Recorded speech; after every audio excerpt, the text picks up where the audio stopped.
Salut à toi ambitieux, salut à toi ambitieuse et bienvenue sur ma chaîne qui est la tienne, YBA Courtage. On parle de tout, d'immobilier, mais maintenant également d'investissement.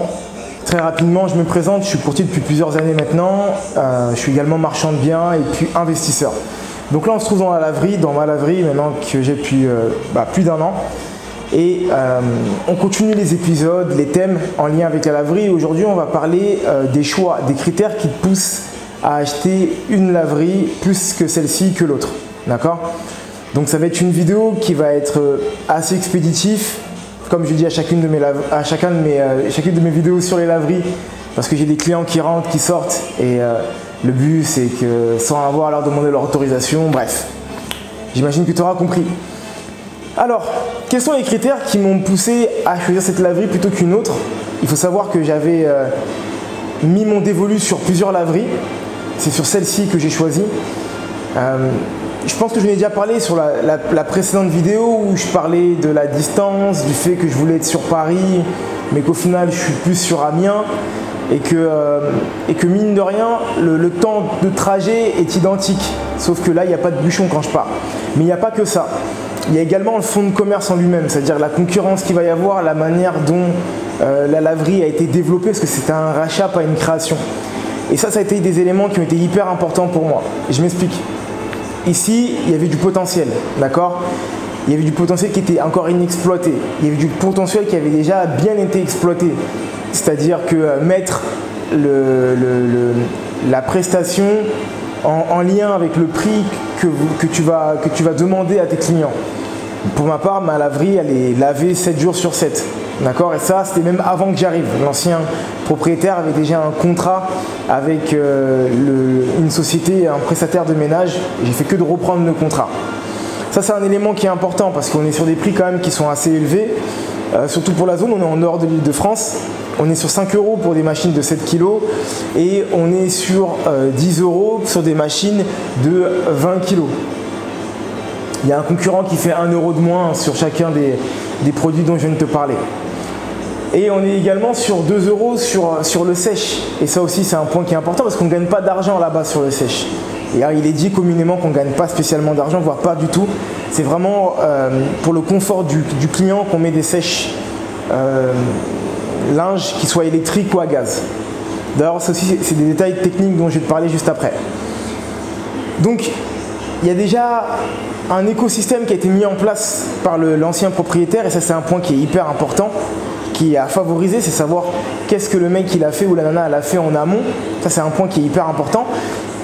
Et il avait mis en place ces choses-là, d'accord? Un relationnel clientèle qui était vraiment au top. Une mise à disposition des produits assez simplement. Et ce qui était à développer, c'était qu'il avait mis uniquement que de la lessive en produits accessoires. Et moi, ce que j'ai rajouté derrière, c'est une machine à café, c'est une machine à bonbons qu'on pourra voir ultérieurement ou peut-être tout à l'heure à la fin, je vais voir en fonction des clients qui vont arriver ou pas. Et ça, c'est des points qui sont hyper importants parce que ça te permet de développer ton chiffre d'affaires. Donc, il faut avoir la surface qui te permet de le faire en un et la logique client par la suite. J'aurais pas pu mettre par exemple un four à pizza. Je te dis ça parce que j'ai un de mes concurrents qui est placé à 10 minutes de moi, mais dans une autre ville, qui lui a mis une machine à pizza mitoyenne à sa laverie. Et pour moi, en tout cas, pour le parcours client, ça ne me semblait pas logique. Et de toute façon, j'avais pas l'espace pour. Mais même si j'avais l'espace, ça me semblait pas logique. Ça me semblait pas logique de mettre une machine comme celle-ci. Après, je sais pas si ça marche de son côté. Donc moi, ce que j'ai fait, c'est que directement, j'ai vu ce potentiel-là et je me suis amusé à rajouter ces machines qui me rajoutent par mois l'équivalent de au moins toutes les deux réunies 10 machines de 20 kg, donc 10 à 15 machines de 20 kg, en sachant que la machine de 20 kg est à 10 €. Donc ça te permet d'avoir une idée de ce que ça peut générer par mois pendant les hautes périodes, d'accord? Ça, c'est un point qui est important.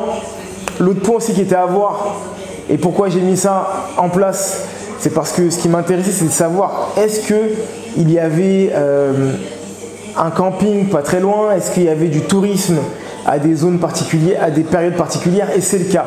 En été, il y a un camping pas très loin et beaucoup de personnes viennent visiter également la cathédrale, si je ne me trompe pas, c'est bien la cathédrale d'Amiens qui, du coup, voilà, qui a son historique, qui a son histoire et son patrimoine. Et ça, c'est des points qui sont hyper importants parce que les personnes qui viennent ne viennent pas avec leur machine à laver, donc du coup, naturellement, elles vont venir dans la laverie la mieux notée et la plus proche, avec la plus grosse amplitude horaire. Ça, c'est aussi un autre point qui est important, l'amplitude horaire. Lui, il avait une amplitude qui commençait à 7 heures de mémoire et moi, je vérifiais, on ouvre à 6 heures, donc 1 heure de plus. En sachant que c'est totalement automatisé, il n'y a pas vraiment grand chose. On continue, la cliente est partie. Donc voilà, ça c'est des éléments qui sont hyper importants, il faut prendre tout ça en compte. J'ai augmenté d'1 heure l'ouverture et également d'1 heure après la fermeture. Et sache qu'il y a des personnes qui viennent entre 6h et 7h, notamment le dimanche. Donc voilà, c'est plein de petits éléments comme ça où il y avait des choses à améliorer, où je me suis dit tiens, je vais foncer et je vais essayer de le faire de cette manière. En ce qui concerne la partie technique, un élément que j'ai appris à travers les échanges que je peux avoir avec d'autres personnes qui avaient des laveries, ça a été l'énergie qui va être utilisée pour faire les sèches. Donc en l'occurrence, c'est soit de l'électricité, soit du gaz. Moi, je suis parti sur de l'électricité.